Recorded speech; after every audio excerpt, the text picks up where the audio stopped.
Hello garlic. আমি আজ থেকে ঠিক করেছি যে আমার সিম্পল সিম্পল জামাগুলোকে কমপ্লিকেটেড বানাবো, যেরকমভাবে আমি আমার নিজের লাইফটাকে কমপ্লিকেটেড বানিয়েছি, বুঝেছো?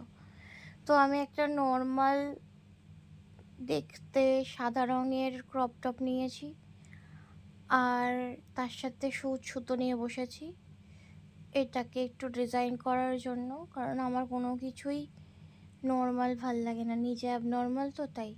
তার সাথে অনেক সাদা সাদা পুঁতি নিয়েছি, এগুলো মুক্তভাবে ভুল করো না। যেমন যা কিছু চমকায় সব কিছু শোনা হয় না, যা কিছু গোল গোল সাদা সাদা হয় সব কিছু মুক্ত হয় না। তো এবার এগুলোকে আমি বসে বসে সেলাই করছি। সেলাই করে এটাকে এখনও জানি না কি করব, বাট কিছু একটা করব আর সেটা দেখতে ভালো হবে ডেফিনেটলি। এগুলো আমি সব পুজোর জন্য করছি, কারণ পুজোর জন্য আমার একটুখানি চল আছে যে আমাকে সবার থেকে হাটকে লাগুক। আর ডিজাইনার কিছু কেনার মতো অকাত আমার নাই, কারণ আমি গরিব, তাই জন্য নিজেই ডিজাইন করছি। আর এগুলো একটা মানে থেরাপির মতোও কাজ করে। হ্যাঁ, ডেফিনেটলি খুব কষ্ট হয়, হাত ব্যথা করে, ঘাড় ব্যথা করে, কোমর ব্যথা করে, কিন্তু টেকনিক্যালি এটা খুব ভালো। এরকম কিছু করা উচিত, প্রত্যেকটা মানুষের এরকম একটা হবি থাকা উচিত। সো এটা আমার এখন নতুন হবি, মানে আজ থেকেই নতুন হবি।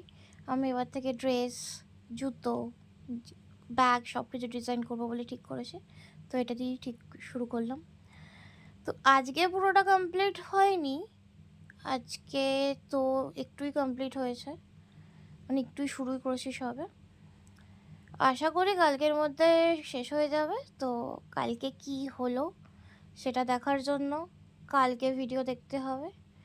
আমি এটা কমপ্লিট করে তোমাদেরকে দেখাবো।